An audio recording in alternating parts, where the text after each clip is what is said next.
holding me on. She's the one.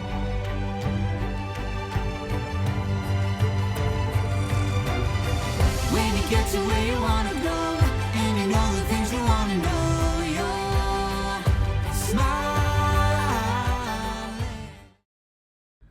What's up, guys? Lance the Obscure Movie Guy coming to you once again with another fun-filled, fact-filled video that you probably won't care about, but we're going to do it anyways, trying to change the world one post at a time.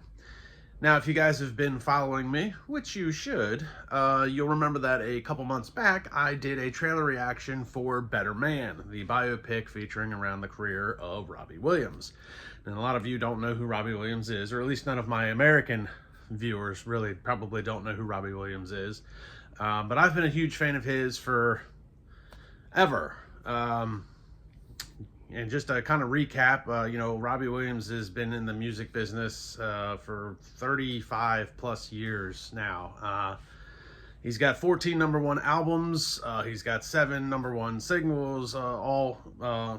This is all British stuff, unfortunately, because he's not really known here in North America. But he's known everywhere else in the world. So I have 10 of those 14 albums. But I would be remiss if I did not do some sort of review for this film because, one, here in North America, it is a bit obscure because nobody really knows who Robbie Williams is. And two, the way it is presented is a bit obscure. So I would be remiss if I didn't do a review on this, not to mention that he is also my all-time favorite singer and entertainer. So there's a lot to be said there with that. I couldn't not do a review on this film, regardless of how big or small it might be. Robbie Williams has been a huge part of my life. All my friends and family will tell you that I just, you know, adore his music, adore the man, despite his personal issues and struggles, which are very much prevalent throughout the course of this film. So let's dive in Better Man and let's hear what I have to think about it. So let's address the monkey in the room. One of the biggest things that people have talked about is the depiction of Robbie Williams as a monkey in this film, which isn't, you'll get over that very quickly if you go into this film to truly watch it. You know, this isn't a film about, you know, a monkey living in a human's world trying to make a name for himself. This is literally just Robbie Williams being depicted as one because he often feels and felt like a performing monkey for the masses, which I think is something that a lot of entertainers can probably relate to, feeling like a performing monkey. You have, you know, these things that you need and have to do as far as performing. You need to sing this song, you have to go promote this, you need to go do that, you have to do this. And a lot of times it's, you know, things that you probably wouldn't want to do on a normal basis and things that you don't like being told that you have to do. So I think the depiction of a monkey is pretty, you know, accurate, not just for Robbie, but for a lot of entertainers that struggle with, you know, having to do things that they don't want to do and having to sell things or having to even make songs or sing songs that wouldn't normally be in their repertoire. So the depiction of the monkey is, you know, something that seems fairly accurate, and it is something that you can get over relatively quickly in this film because there is no, he's just depicted as the monkey. There's no mention of him being a monkey in the film, and as I said, this isn't a film about a monkey trying to live in a human's world.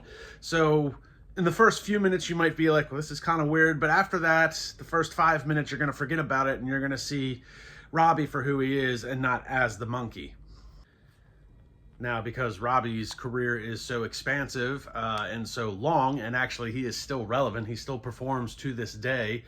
He does have another world tour that he's coming out with this year in 2025. He is 51 and still kicking and still selling tickets, and he does have another album that will probably be due out later this year or early 2026.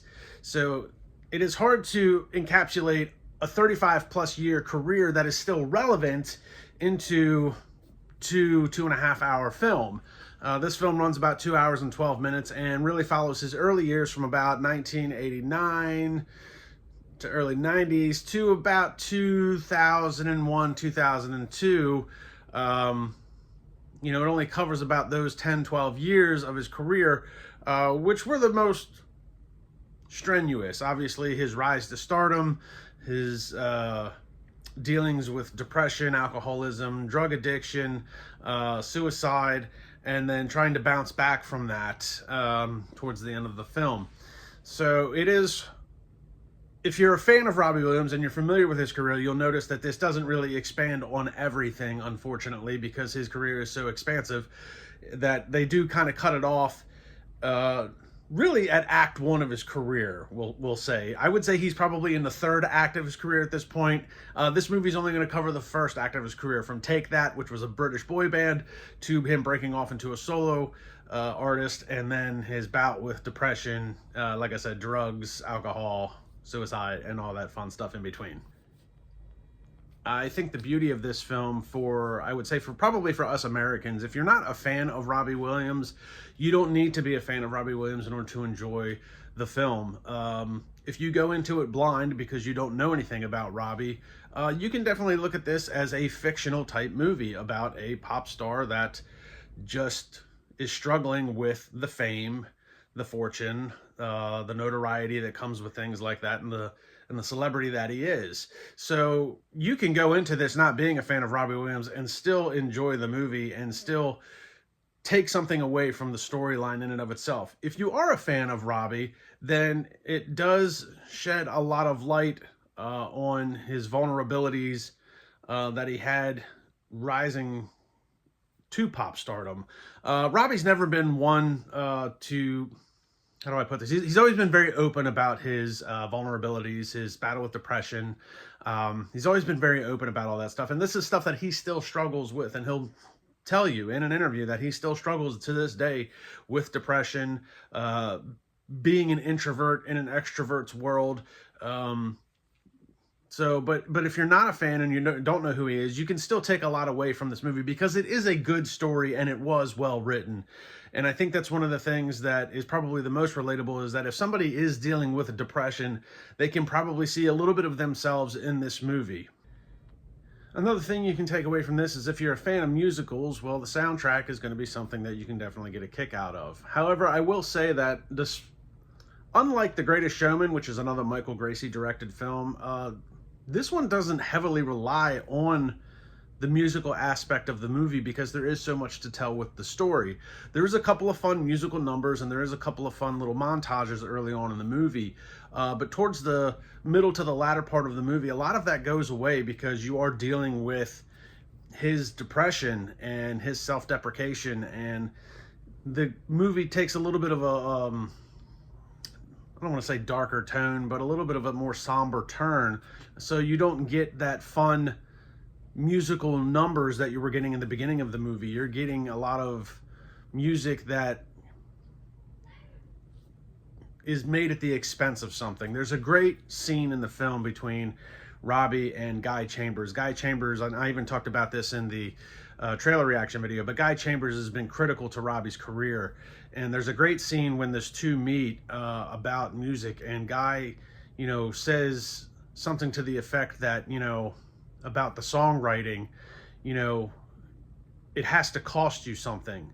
And it was really that paradigm switch in Robbie's career where, he had been writing lyrics for so long, but never projected them towards anybody because he was always trying to make or perform what other people wanted to hear, or what he thought other people wanted to hear, or what the record company thought other people wanted to hear.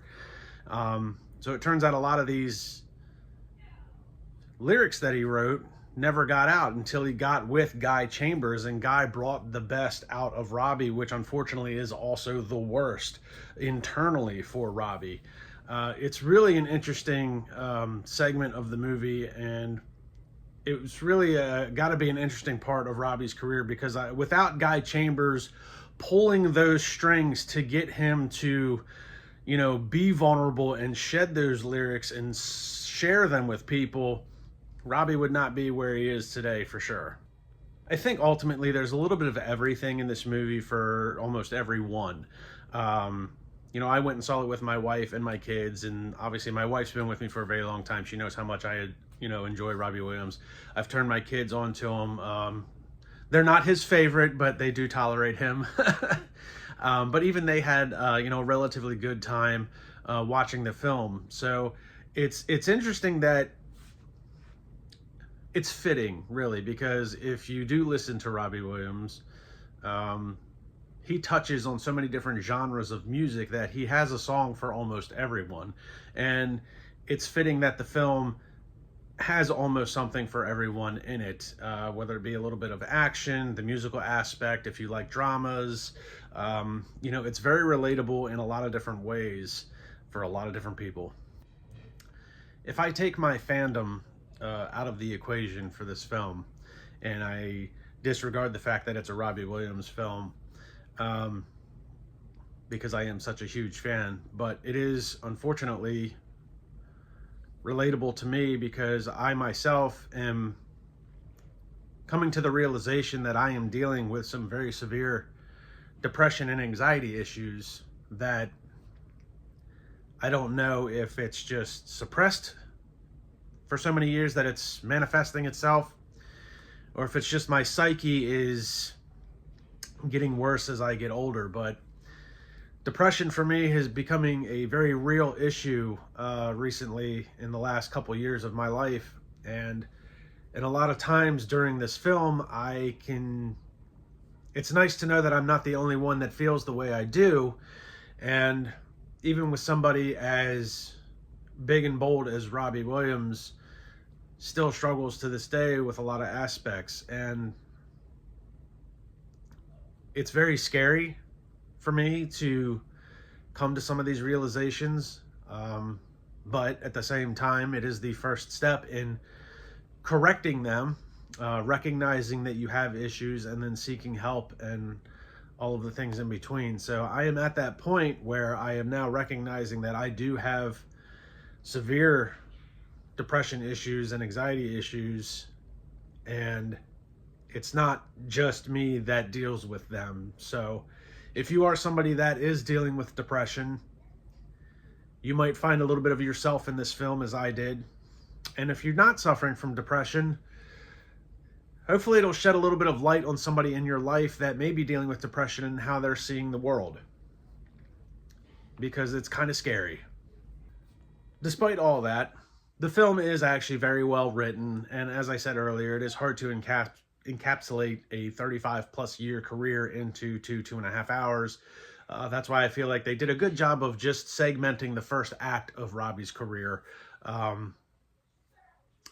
I think this is a very enjoyable film for a lot of different reasons. I feel like if the Americans could get past the monkey aspect, because I see all of the, comments online, people, comparing it to, oh, I've seen that, Planet of the Apes, or good to see Planet of the Apes is, gone a different route, or it's not a monkey movie. It's really not. There is a much broader message throughout the course of that film.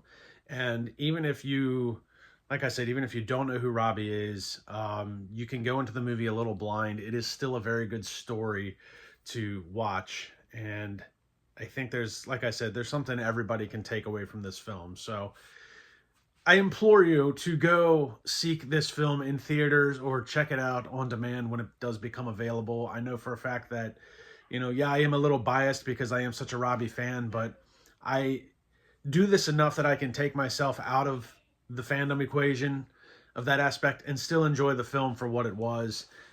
The first 45 minutes is a little bit more lighthearted than the second, or actually for the next 2/3 of the movie. But it is a good story. It is a little heartbreaking in certain areas, but there is obviously some redemption at the end.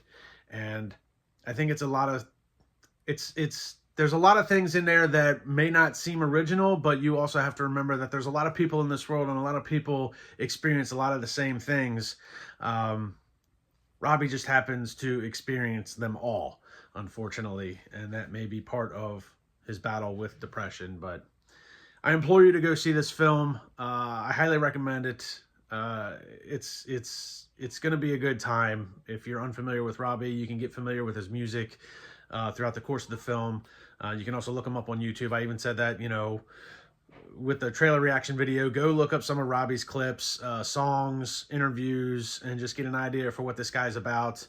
And check this film out if you can. See it in theaters, because the musical aspect, you definitely want to hear and see it as big and bold as possible. But check it out on demand when it becomes on demand. I'm sure later this year. And that'll do it for me for now. I appreciate you guys watching this video. So like, subscribe, and comment to the YouTube channel. Check me out on Facebook, and I will see everybody in the next video.